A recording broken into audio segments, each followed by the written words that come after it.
Welcome to the Laws of Style, featuring conversations on creativity, fashion, and the law from the leading edge of our economy and culture. Hosted by noted fashion lawyer Douglas Hand. Hello, and welcome to the Laws of Style. I'm your host, Douglas Hand, and for this episode, we're joined by the new president of the Fashion Institute of Technology, Jason Schupbach. Jason, thank you for joining us. I'm so thrilled to be here. It's very exciting. Well, congratulations on your appointment. For those that aren't familiar with FIT, can you tell us about the institution? Sure. I'm thrilled to be in this role and really honored and humbled. FIT is a very special place. And let me tell you what's special about it. It is probably the largest public investment in the creative industries in a global creative capital in the world. I don't think people know that FIT is a public school. We're part of the SUNY system. And so what does that public investment mean?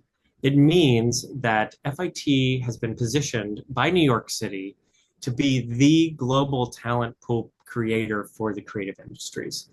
And I'm happy to talk a lot more about that. And I've learned a lot. I've been here 5 months. FIT does so much more than you would ever imagine that it does. It does a lot more than fashion. But the thing I want people to really remember is that it is a public school. This is your public investment in the creative industries. And why in New York?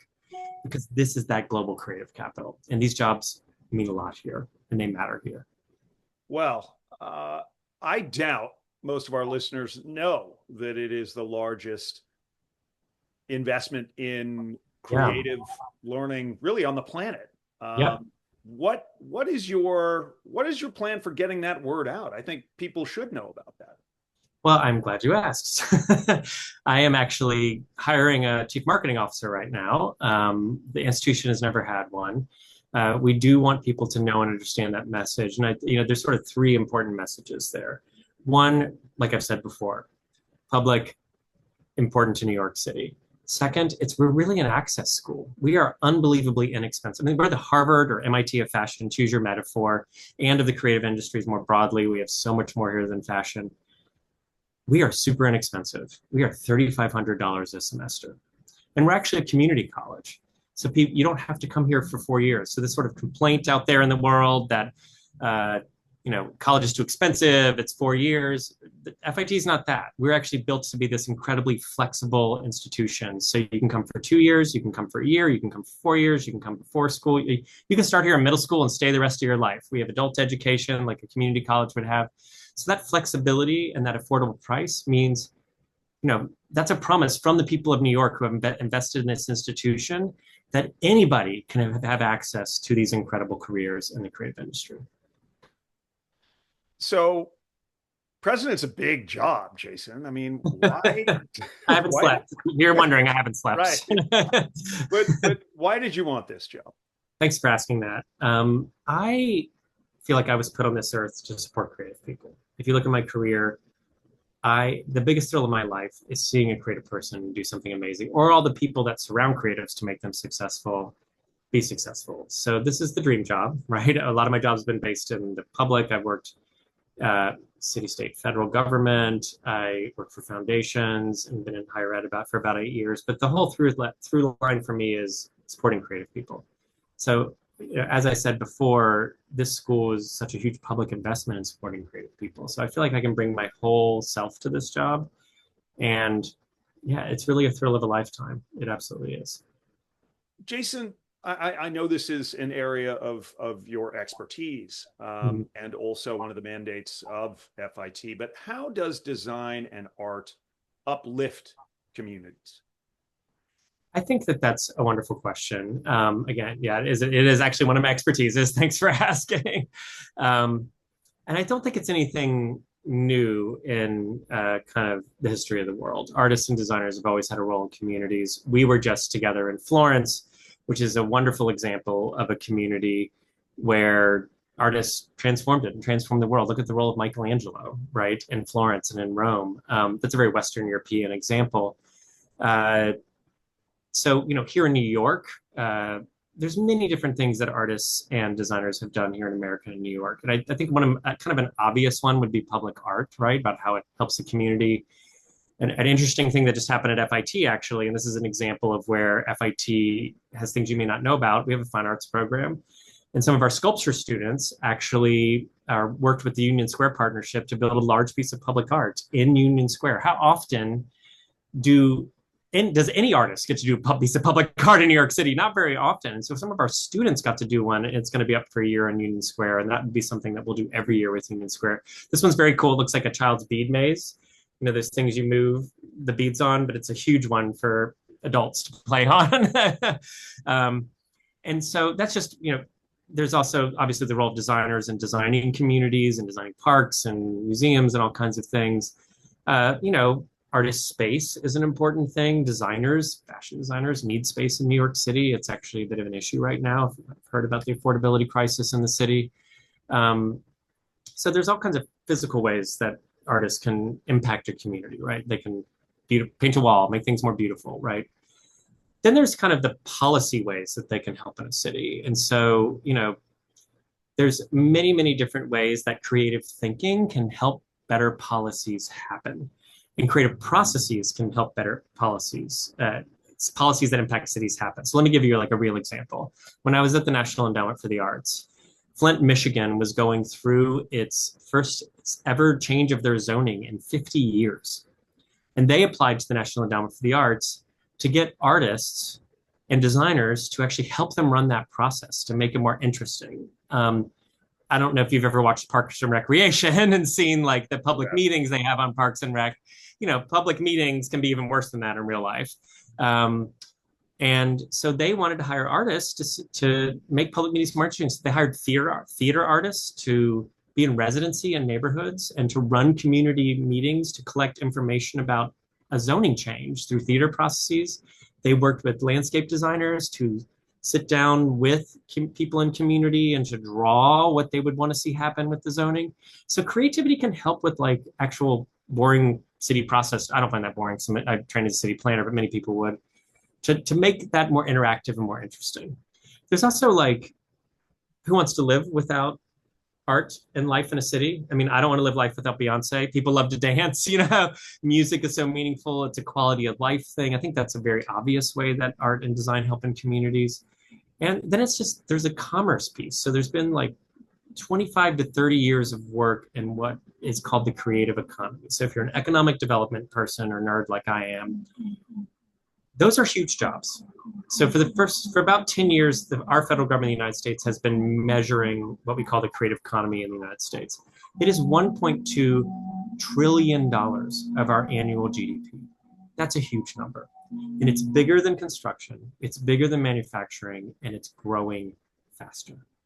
So that's important. Take just fashion. There's 1.8 million jobs in the United States, right? In New York City, the number of creative jobs is somewhere around like 500,000.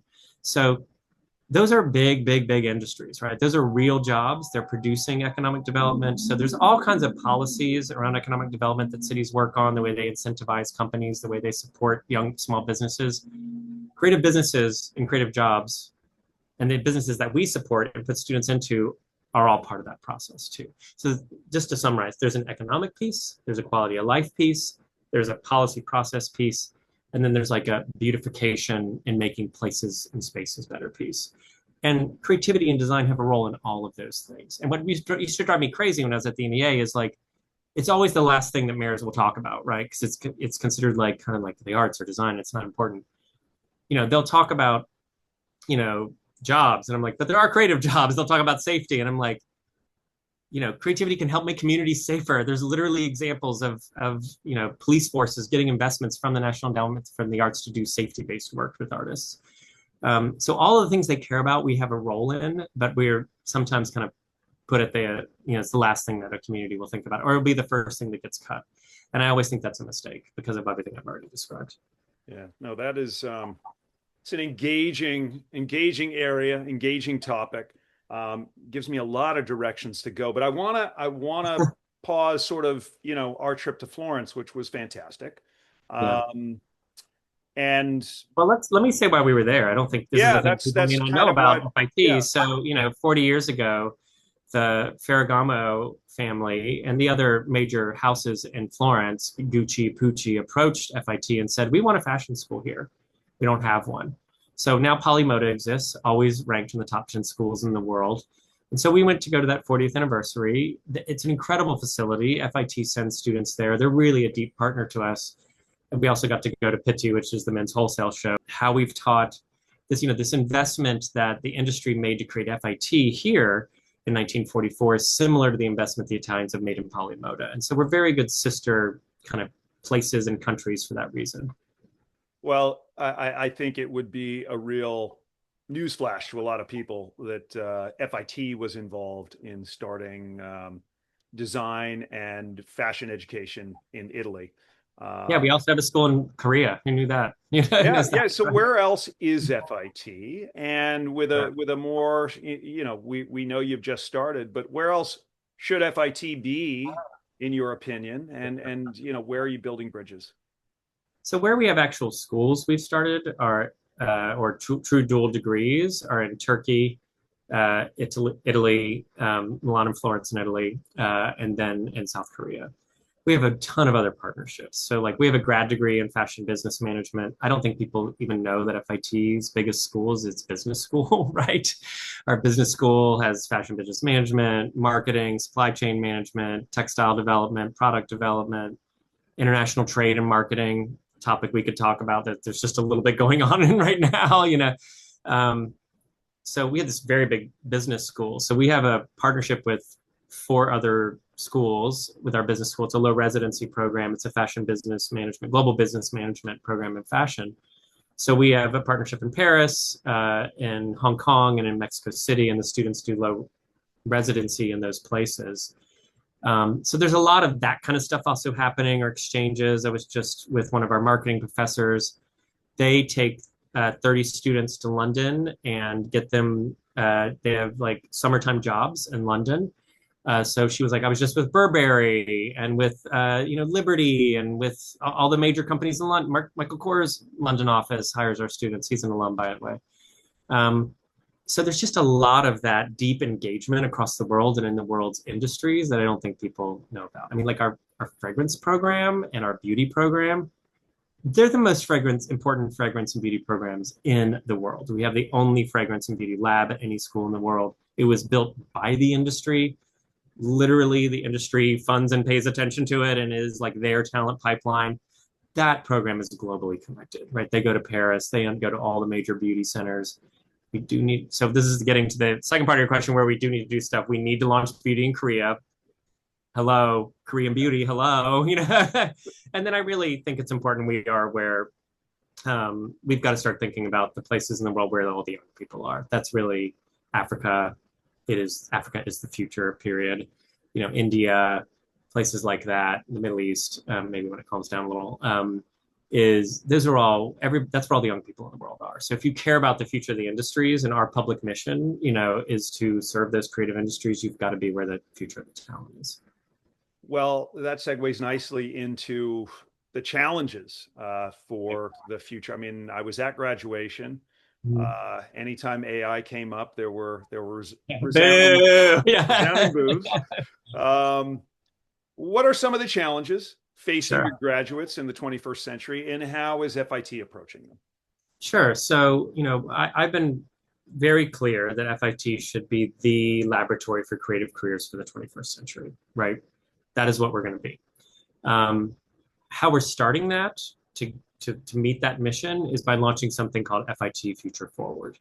So what is that? That is a deep listening, strategic planning process to help us address and be a great partner to the industries that we serve as they go through these big transformations and challenges right now. So we've just started to listen. I've been here 5 months. We're going to be listening all the way to January. If some of your listeners would like to talk to us about this, we'd love to talk to them. Here's what I've heard already. AI, a generational challenge and opportunity. Sustainability, generational challenge and opportunity. And also the deep change in the business to customer relationship, deep challenge and opportunity. And every time I say challenge and opportunity, what I mean by that is there's a lot of stuff going on, right? It's very messy in each of those things right now. But they're all opportunities because there's such huge change happening, right? You might call it creative destruction that's happening, old traditions or things falling apart that are going on, or major generational challenges we have, like sustainability. That's all opportunity. We're future focused, right? I'm not here for the like doom scrolling and whining about it all. We're adults. Let's figure out what the opportunities are and let's get on the other side of them. I'm happy to talk about each of those and what I know about them right now, but we also want to really deeply listen. We don't want to make any assumption that those are the three things that we should focus on. We want to really hear from industry. What are the things, like, we're this public partner, you're paying my salary. What do you want us to do to meet you in this moment and to get us into a future that's even more exciting, right? I mean, that's the mindset we have to be in right now. That I have to be in a generation, like generative mindset, because there's so much change going on that can seem a little depressing. Yeah, for sure. Well, maybe pivoting, from the future to really the past, the deep past, and the relationship of craft and just making, as it relates to the fashion industry, to apparel, to accessories. What elements from that does FIT teach, and where does it see the future going in terms of local production, where we maybe are seeing these pockets of smaller but local production where we used to see very much just global brands and not much else. Right. I have too much to say about this. I mean, let me start with, we just did a Harris. So one thing we wanted to do for Future Forward was to kind of ground truth. What are people feeling right now? So we did a Harris poll. I think there were several really interesting facts that came out of that. First off, 80% of people said we undervalue creative careers in this country. That was nice to hear. People know that we don't talk about it enough. Secondly, 91% of people said that they believe that a mix of hands-on education, the craft thing you're talking about, along with the technology, is critical for going forward, right? So we know we're onto something with teaching the craft that we do here, and I'll talk about that. Now, that is also kind of colored by 71% of people are worried about AI taking away jobs, right? So to answer part of your question about what we do here around craft.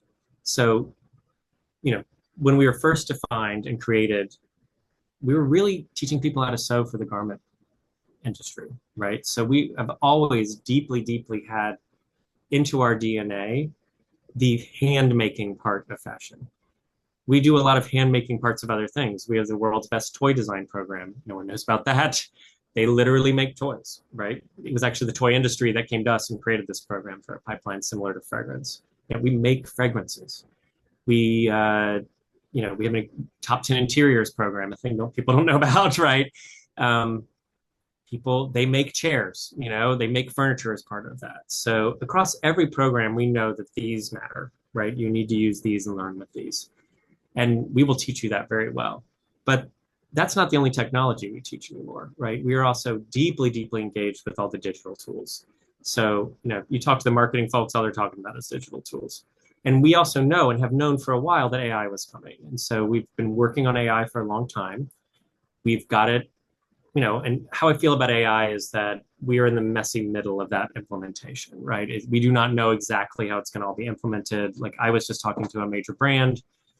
They actually had their annual meeting on campus. I won't name who they are. And after that annual meeting, they had like a little festival of AI companies, and there were like 91 companies in our great hall, and they asked each of their employees to go around and like learn about 20 of each of the AI companies and see how it might be adapted into their company. So like that says to me very early days, right? We're in the like getting to know you phase of AI in our industry. And yeah, it'll be like every other technology disruption. Some jobs are going to disappear and brand new jobs that didn't exist before are going to appear. So we are going to be constantly engaged in that conversation, I think, for the next 3 or 4 years here about what AI actually means in the creative industries and what it doesn't mean. And there's a lot of guessing right now, right? And you've probably heard me say this already, Doug, but like AI does not have an imagination, right? Like people still will be able to predict or will be able to imagine things that people would want from a designer that I don't think AI will ever be able to do. So I would not count humans out from creativity in any way, shape, or form. So yeah, I kind of feel like that about it, right? It matters. We've clearly shown from the public they understand that the making piece of it matters. I think that will always matter. When I talk to companies, they're like, I'm saying, what should we teach people that's new? They're like, don't forget about form, shape, color, draping, all the things you need to like. They want to make sure we teach people the basics too, because that's still the foundation of how you understand the complex things. Yeah. Yeah. No, I mean, AI just predicts the next most likely word and Yeah. gets to a lot of results on the basis of that. That's not human thinking, obviously. And they're great research tools, right? absolutely, Like if it's you're a a great designer, tool. yeah, I like think, when the industry, fashion and adjacent, first encountered cameras, right? I mean, that was disruptive yeah. because you had painters who and illustrators who thought, okay, my God, this thing can do what I do instantaneously. And yet now photography obviously is a very recognized art form in and of itself. Right. And, I think that's probably a good analog. Yeah, and I think there's a lot of stress on the creative side of the shop around AI. How will it ever, compare to and be able to imagine the way that I imagine? Um, I don't see it like that. I see it like, okay, like I'm a jewelry designer. We have a jewelry design program. I want to design something that references 14th century Chinese jewelry, right? My gosh, you could have a million examples of that could inspire your imagination very quickly in a way that you could never research that as fast in the past. So the idea of sparking imagination, training you to be a better artist, right? Like, are there ways that it could work with you to train you to be a better designer? I think that's really interesting and exciting stuff because it's like, creativity and the creative process is work, right? It's not like there's all this mystery around it. Like, I just woke up and wrote, let it be. That's not how this happens. um, uh, it's work, it's practice, it's years and years of practice and study and research. And artists are some of the best, and designers are some of the best researchers you'll ever meet. So the fact that you could speed up any of that to be able to do things faster, I think that's really exciting, But I think there's a lot of fear of like it's going to take. People are going to only want clothes designed by robots. I don't like time out. I don't want to ever wear anything designed by robots. Yeah. I don't have a robot's body. So let's talk about the role of retail careers in building luxury brands. Okay. Is this a pathway for FIT students? And are there partnerships that you are pursuing? Sure. So it's been interesting. I've been trying to listen. Obviously, I like to talk a lot. My mom used to say, honey, you got 2 of these and 1 of these. So I've been trying to listen. And there is quite a bit of stress among the luxury brands around finding employees for their retail stores.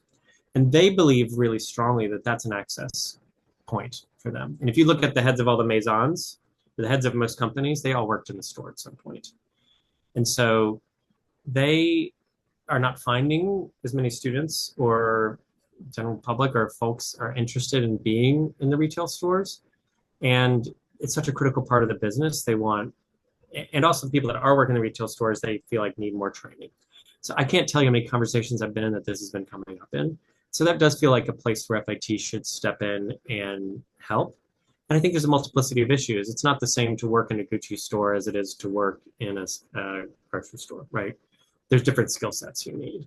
And so I'm not exactly sure what we're going to do, but I definitely want as part of our listening to pull together some roundtables of some luxury brands and say, look, you're all saying this to us. Like, what could we do to step in and help with this? Because I think it's a little bit of a talent crisis there, just from what I'm hearing. Not like it's not a news flash or anything, but they are in a constant need for great talent in those stores. And it is such a wonderful career path. I mean, the people go from there to the next level up to go to work in Italy at the Gucci Central or wherever. And I think that a lot of our students don't recognize that is a great pathway for them. Now, do we teach retail already and how retail works and the supply chains? We already teach a lot of that stuff, right? So we might be doing something bespoke for some companies, or we might try to like build some certificates or things to put more of a fine point on it, especially for luxury. several people, and I don't know if this is true or not, but several, I mean, this is not a fact, this is just listening based on a few opinions. You know, several luxury companies have said to me, American schools don't really know how to train in luxury retail and hospitality, and that the European schools really do. And that could just be kind of the cultural differences between our continents, which is good or bad depending on your opinion. But it is something that feels like a gap that we could, and I love it because it could be an access point thing, right? You could imagine someone coming from a family without a lot of resources, like my family was, and getting access to this access point with the right kind of training and building a really incredible career and being able to support your own family off of it. So retail is incredibly lucrative in terms of the positions. I think a lot of young people don't really understand that those positions, those entry positions, you know, lead to store manager and then regional manager if sales is your whole career, or you know, lead to actual positions within the organization C-suite or design. I mean, the number of designers that started on the floor, the sales floor, is pretty remarkable, and definitely you need to understand what the client wants and how clothes fit on a variety of different bodies and how people shop, and I mean everything, right? I mean, that is, you talk to folks, they're like, I've talked to a lot of CEOs in my life, and they're always like, we want people who understand the business from its basic fundamentals, which starts in retail on the sales floor. And I mean, I've done it. I know what it's like, you know. It's funny, actually. I worked at Gap, and we have this big partnership with Gap now. But you know, it's really important. It's an important part of the business. So. Well, the F has always loomed large in FIT, and I think you've already woven in a lot of the other elements of education that FIT does represent. Toys, fragrance, beauty, cosmetics, business, business of fashion. How about the T? What technology, coursework and directionally, you know, where is FIT been and where is it going? I mean, I think the thing that's interesting, you know, you're the chair of our foundation board, is that our foundation board includes corporate seats, both from the fashion world, you know, Chanel, Dior, they're on there. But we also have the tech companies. We have a corporate seat for Google and Apple and eBay and help me out here. You know, Amazon. You know, head of Amazon Fashion is head of Amazon Fashion. Who knew there was an Amazon Fashion? You know, is on our board, and so I think we've got the right mix of people interested in supporting us. And here's the way that shows up. So, obviously, in the classroom, you know, there's a multiplicity of technologies that we're experimenting with all the time. The students are deeply experimenting with technologies all the time. And that just depends on what you're teaching. You know, it might be digital media, might be using a certain kind of technology, marketing a different kind of technology. So yeah, maintaining all those software packages and licenses are absolutely a challenge of our IT team, but it's very much in the classroom at the most cutting edge in a lot of ways. I think also the tech companies are very, very engaged with us with challenges and other learning opportunities, both research with faculty and with students. So let me give you a couple examples. So on the faculty side, you know, the technology of sustainability, we just got an $11.5 million grant from the Bezos Earth Fund in collaboration with Columbia University to be able to look at how can we generate fabrics from agricultural waste, right? Like, and so the idea is that someday when you throw that piece out, you know, fashion is the second largest polluting industry in the world. It's a huge problem, which our students will solve. That it would eventually just kind of go back into the system and not create the waste that it's creating now. That is really interesting cutting edge technology that we're working on right now. That we're just buying all the scientific materials to be able to start even studying that. You know, and the kind of more what you would think of software tech side, eBay just did a challenge with 300 of our business students, and their challenge they asked for was, help us reach Gen Alpha, right? Our platform's not reaching those folks. What could we do? So they broke students into teams of 4, I believe teams of 4, and then ran this challenge, and the top team would win. I mean, I think eBay probably got like $5 million in free student research this way. I mean, it was like not that expensive to do this with us. Obviously, I think it was maybe a $40,000 grant or something. I saw some of the final presentations from those students, and talk about using technology. The students designed whole fake websites, did entire business plans, designed fake commercials, entire fake PR plans with all the materials and all of the ads that you would use, because they can use AI to do all that stuff. I mean, I was like, literally eBay could just like pick it up and do it tomorrow. Right. And so, I think that we're on it, man. I mean, we want to do more. I'm hoping through Future Forward, we'll identify some really critical areas. I would love to be in partnership with an AI company, or a set of AI companies or other tech companies who would like to work deeply with us and doing research and experimenting with students and talking to other universities about that. And I think we should be in partnership with other creative universities around that. Some of the best in the world should be working together to really take us through some of this technological change that's happening right now. So I'm kind of cooking on a bunch of those things to take it to the next level. But right now, I mean, there's a lot going on already here. It's crazy. Well, you touched on fashion's very fraught relationship with environmental consciousness. Right. Second most wasteful industry on the planet to oil and gas, which is a shocker to a lot of people. Yeah, it's true. Yeah.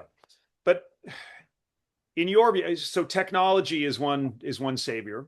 But how can an industry which is really predicated upon a seasonal cycle of obsolescence remediate generations of overproduction? What are your views on that, and how is FIT approaching it? I mean, there's a lot of subtlety in that question, right? Yeah, that needs a deeply nuanced 3-hour podcast with people who are smarter than me. I have some impressions I'll talk about. There are policies that are already starting to happen that are going to force some behavior change on the point of companies. So there's a new policy coming in California, cannot remember the name of it, which is basically going to soup to nuts make companies responsible for their environmental waste, which will really have to change behavior for fashion companies in California. So there's things like that there's policies, right, which can make behavior change in ways that might be good, depending on which side of the fence you sit on in that conversation, right? Not everything goes into waste. Goodwill, an incredible organization, which helps so much with moving things through the cycle of clothing. So it doesn't all go to waste. There are a lot of people trying to work against, what has created some of these issues. I think people mistake that luxury brand and high level fashion brands, which are really the ones that are doing this constant shift. Besides that, fast fashion is a whole other topic that I'm not an expert in, but we know it can be extremely problematic, and also very good and inexpensive for people who can't afford other things. My opinion's really changed about the luxury houses and about their sustainability, because their stuff doesn't get thrown out, right? When was the last time someone threw out a Gucci dress? It doesn't happen. Their stuff actually stays in the system and continues to hold value. I mean, this is an interesting thing from an economic perspective. One of the reasons the creative economy is worth so much in the United States is that it actually many of its objects hold their value over time. The Wizard of Oz has not stopped making money, right? Talk about an IP that continues to make money. That Gucci dress, that Gucci purse continues to hold value, and people do not that does not go into the landfill. The Gucci, I don't know why I keep saying Gucci, I'll just say another company, Dior or whoever, Chanel's so hot right now. That Chanel purse does not lose its value, and no one's about to throw out a Chanel purse. You know what I mean? They may try to resell it. And so once it's made, and a lot of what they do is they work with sustainable farms, and like if you really look into their process, they have a lot of sustainability built in their process, and then the object doesn't leave the system in a way that's not bad for the environment. So you got to the nuance is like, you can't just point a finger and be like, all those new fashion shows are all things that are just going to go in sort of not true. And you got to kind of like look where the real problems are in the system that's creating this, second worst polluting industry. Yeah. And, you know, and then there's just also give credit and validate to all the people who are really trying to work against that. FIT has had a sustainability conference for 20 years. If you go back and look at all the speakers at that conference, and you've spoken at it, there are people doing incredible things, right? Like absolutely incredible things to work against the problem. And they need validation too. That's why we do the conference. And we would like to do even more of that. We recycle as much material as we can here on campus. We try to not throw out any fabrics. People try to reuse them for all kinds of things. And I really am hopeful because this generation alpha is like, time out. We're not down for this problem. And they are, you always see when we were at the Polymoda fashion show in Italy, half those pieces were recycled pieces, right? Made new fashion out of old fashion. And so I'm very hopeful. But I do think it needs more attention. I would love to see FIT step into this space more. And, if any donors are listening, give us money to help us step into this space more. Because we need the hard science, innovative things like the agricultural waste thing. And we also need policy ideas. We need to ourselves make sure we're training people more in it. We have sustainability minors and things here. I mean, there's a lot going on already. But it's still a big problem. I mean, it's a wicked problem. It's one of those things that's not easy to solve, but it doesn't mean there aren't a lot of people paying attention to it. Yeah. So. Well, and the sustainability conference has been a beacon. I mean, really 20 years, you go back 20 years and it was talking about it back then. It's amazing at 20 years old. FIT and Stella McCartney. And that was kind of amazing. So no, that is, it's an awful problem, but from the solving the problem, it's kind of a wonderfully complex and that's exciting, right? Like who doesn't want a great problem to solve that helps people? I mean, like that's like what we live for as educators.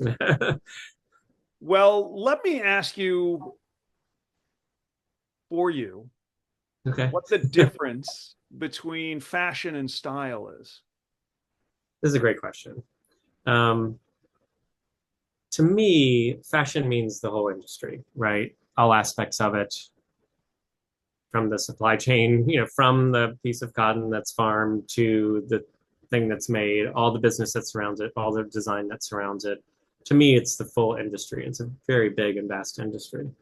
Style to me, is the personal way that you adapt fashion onto your human body, right? And how you want to present yourself to the world, right? How you want other people to perceive you through the art that is fashion.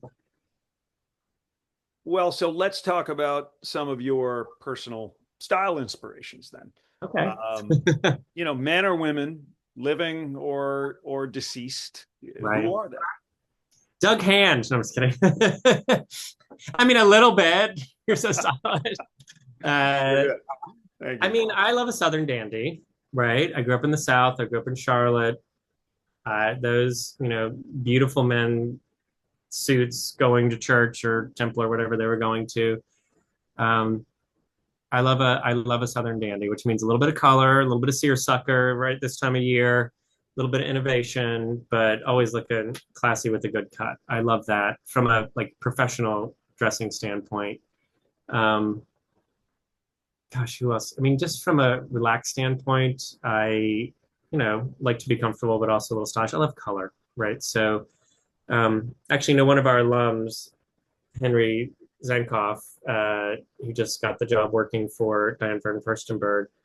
I mean, I love his personal style. I love the stuff he designs for both men and women. It's so colorful, so joyful. That kind of stuff really inspires me because I'm such a joyful person generally. Daniel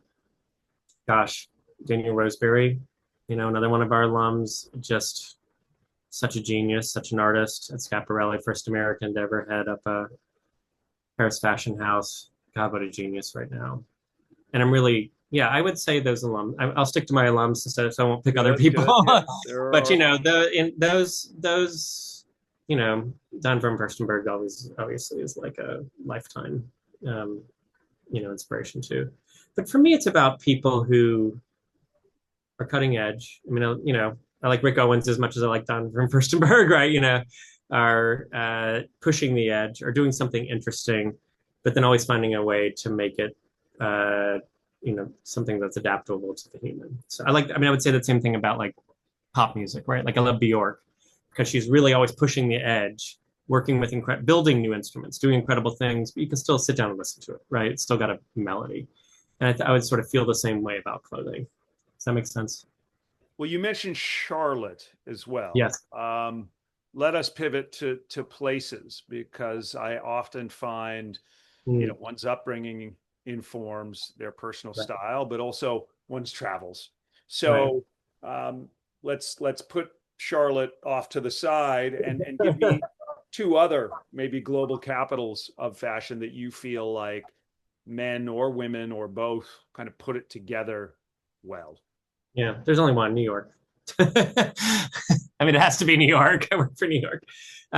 New York, Tokyo, Paris, Italy, period, Spain, period.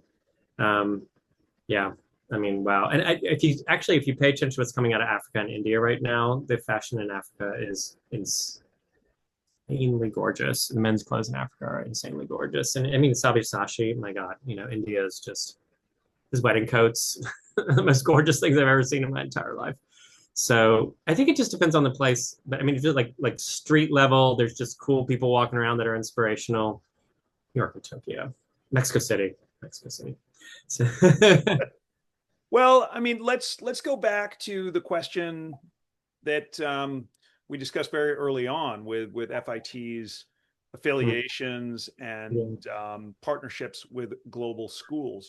Yeah. How do you feel that informs a student's access to some of these burgeoning fashion capitals and just different reference points? You can go to the Frick and see the Whistlers that inspired Karl Lagerfeld, that he went to every single day, and talked about how that, half of his things were inspired by the two paintings in that building, right? Yeah. Or go to the Metropolitan Museum of Art, or go to one of bajillion other museums here to get inspiration. Out in all the boroughs, there's incredible cultural museums and cultural centers for the multiplicity of cultures in this city. That could also be of great inspiration to you. I mean, don't go appropriating, but could also be a great inspiration to you. So I actually think one of the great benefits of a student coming to FIT is that you also have everything you need at your fingertips in this city to learn and absorb and understand. Actually, we were talking about this with Daniel Roseberry. He was saying he learned just as much when he was here from going and sitting in a museum in front of a painting and having someone explain why that mattered and why the history of that piece of art mattered for his brain he called it like shining the diamond, right? For him to be able to then be able to design something based on all that. And I just don't, that's why I don't think AI is ever going to substitute being out in the world and getting those real life experiences. So yeah, that's sort of my roundabout way of answering that question. But I mean, and we, study abroad, you got to get out of the United States. You got to go experience other cultures. You got to be in a place where you don't know the language. Go get uncomfortable is what I like to say. Like, if you're just spending every day being comfortable and you're never challenging yourself in any way, you're never going to be a great designer. It's just not going to happen. Yeah. Well, the way in which brands have marketed has shifted dramatically over the last two decades. Influencer marketing being, a key component of that. What are your thoughts on sort of that influencer economy, and does FIT address it in the curriculum? Yeah, I mean, I think that's also changing, right? Because of AI. It's really interesting to me how important Reddit is about to become because of the way AI pulls, Google search is going to go away if you haven't heard, and it's going to be all AI. And so you won't be able to just type in what school should I go to and it'll say FIT. It'll be it'll give you a list of schools and it will pull data that backs that up from Reddit, from TikToks, from user-generated content and reviews, and also some facts. And so in some ways, like a press release out of an institution, which used to not matter, or an organization, will matter more than ever because that's where it will start to pull some information from. And Reddit reviews, online conversations, incredibly important. A lot of influencers are in there. And then influencers, it's sort of TBD about how their data is going to get used by AI, which the using of data is a whole thing.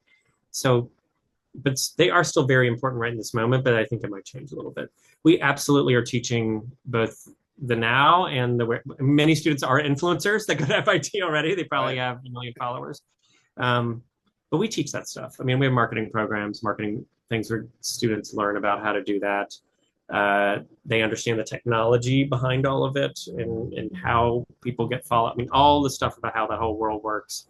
And, a fun thing we're doing is we're actually moving our styling program and combining it with our photography program. And so we're going to be kind of ramping up the styling program, and that will have like an influencer element in the teaching too. And so, I think you can't ignore that that's had a huge influence. I do think things are about to seriously change, and it'll be interesting to see. I don't know. I'm trying to keep up with what I think is going to happen, and I don't think we really know yet. So, well, but it's like how the B2C relationship is changing so much, right? It's just changing so much. So. Relatedly, I suppose. I mean, New York City. So you've been here. You've been through a New York Fashion Week in your official role. What do you think is the future of New York Fashion Week in terms of global relevance? And, how was that first Fashion Week in your official capacity as the incoming president of FIT? I mean, it was so much fun. I learned so much. I learned a lot I met a bazillion people, which was wonderful. I mean, for me, it's, I was put on this earth to support creative people. That's what I love to do.